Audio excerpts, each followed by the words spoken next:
Hello, Gene Schwimmer here. Welcome to today's vlog. Today I want to talk about the deficit, specifically the failure to reduce the deficit. Sometimes it's more, sometimes it's less, but seems always to be there except for maybe a couple of rare exceptions. The national debt continues to grow.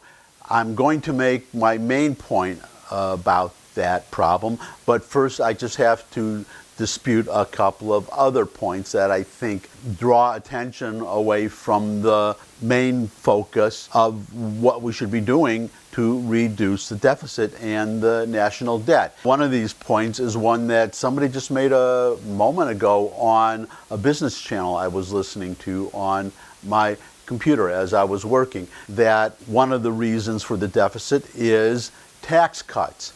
Now, the problem with that statement, that argument, is that we collected record tax receipts. We're collecting more taxes than ever. So as a pure matter of mathematics, tax cuts cannot be the cause, except to the extent that this record amount of tax receipts is less than the amount of spending.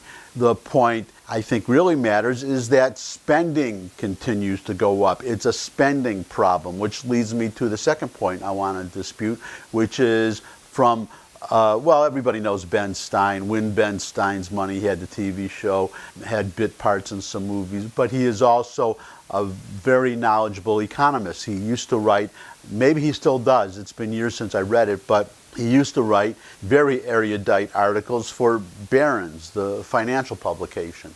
So I respect him greatly, but he said, and I've heard him say it a couple of times in interviews on television, that we need to raise taxes to pay down the debt. The problem I have with that argument is that I know as sure as I am standing here that if we raise taxes, that the government will just spend the extra money. Whenever you raise taxes, the government just spends the money. How do I know? Because, as I just said, we collected record tax revenues and the deficit went up because the spending went up more than the taxes. That always happens, and the reason that happens is bringing me to my main point, which is who is responsible for the deficit in the first place.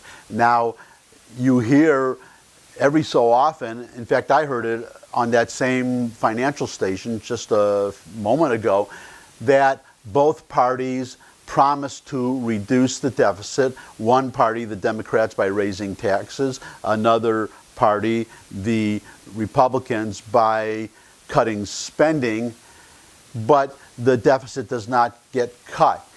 Neither party keeps their promises. Now, I'm going to be slightly biased. I guess full disclosure, I'm a conservative, and I think that the reason that the Republicans cannot reduce spending is because of the filibuster. In the Senate, the Democrats have the power to filibuster any legislation that cuts spending or that does and then we also, this is one of my problems with Trump, refused to do anything about Social Security and Medicare, especially Social Security. These programs are going to have to be privatized, at least partially, for the younger generations at some point. Either that or benefits are going to have to be cut. Again, it's just a matter of math, and neither party wants to do anything about it, and we have a president who does not want to do anything about it.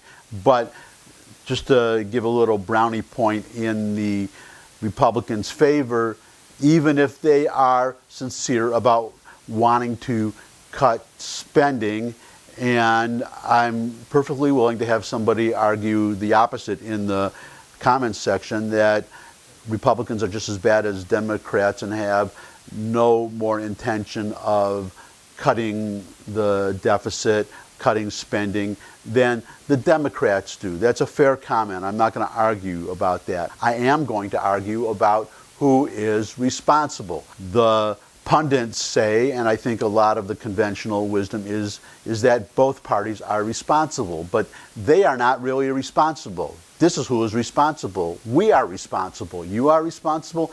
I am responsible, because the only reason, well, as I just said, Democrats can filibuster, but they can also do another thing, which is bash the Republicans for wanting to cut spending. And Republicans, in fairness, can do the same thing.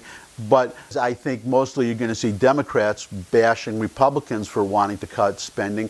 But you also have to ask, why would that tactic be effective? And it's because if the Republicans want to cut spending, or Democrats, in fairness, if somebody wants to cut spending, they risk not getting reelected. That is the point. We keep electing these people. We say we want the deficit cut.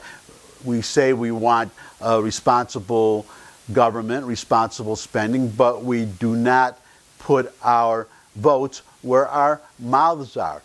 And in the Senate, what this would mean, it would mean, if we're talking about the Republicans' continual promise to cut spending, is to give the Republicans something they've never had in my lifetime, which is not just a majority in the Senate, but a filibuster-proof 60-seat membership in the Senate. Then, if the Republicans, and of course the Republicans would have to control the House, and they would have to control the White House. But assuming that those two things are true, and that the Republicans have a filibuster-proof majority in the Senate, then we can call them on any refusal to cut spending, because they would then have the power to do it.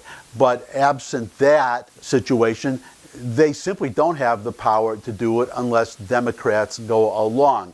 And that's the other point I would make, that even if the Republicans do not have or do not get a filibuster-proof majority in the Senate, that still doesn't prevent us, the voters, from telling Democrats, you better work with the Republicans to cut spending or you will not be reelected. That's what I'm talking about. The responsibility is ours.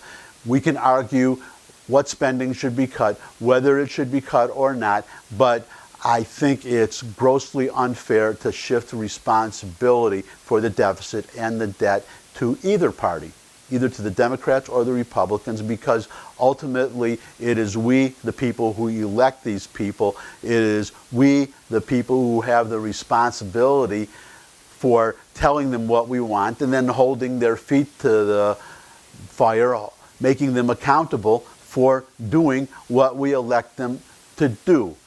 And that's it. If you want spending cut, then you have to, and it could be Democrats too, you have to give somebody complete power. But remember that it was not that long ago that the Democrats, with Obama's election in 2008, when he took office in 2009, the Democrats had a filibuster-proof majority in the Senate. They had the White House, obviously, and they had the House. They had the power to cut spending if they were going to do it, and they did not, which leaves the Republicans, who have never, at least in my lifetime, I think you would have to go back to you would probably have to go back to before we had an income tax, which is another video I need to do sometime, about how we did not have these problems until we had the income tax. But that's another story for another day. All I'm saying is that we are responsible. Ultimately, it's up to us to act, and let's see if we do. An election coming up. Let's see if we do. I am not holding my breath. That's it. That's my vlog for today. As usual, thanks for stopping by. Thumbs up if you like the video. Share it with anybody you think would like the video too. And if you have a Twitter feed, you can tweet out my URL to your followers, invite them to retweet, and of course to watch the videos. Any comments you might have, you can put in the comments section, as well as suggestions for future topics. And finally, you can subscribe. And I look forward to seeing all of you again very soon. Bye.